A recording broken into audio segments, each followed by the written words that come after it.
A seam guide is included with the Pfaff Ambition 610 sewing machine. Now the throw plate has lots of lines and measurements, both in metric and in inches, to help you guide your fabric depending on the pattern you are working on. Every pattern has a set seam allowance, whether it's 5/8 seam allowance or a 1/2 inch.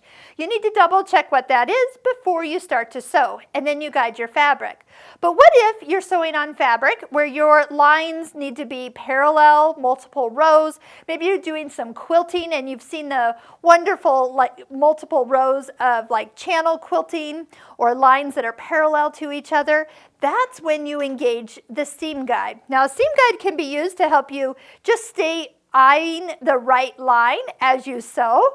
It can help a youngster who is learning to keep their fabric straight while they're sewing. And I want to show you how this goes on. So this is always brought in use from the right side of the foot. And you'll notice there is a hole in the back of the foot. If it doesn't go in, there's a little screw at the top. You loosen and slide it all the way in to where you want, and then you tighten this screw. You might even take 2 fingers and give it a little bit of a tighten.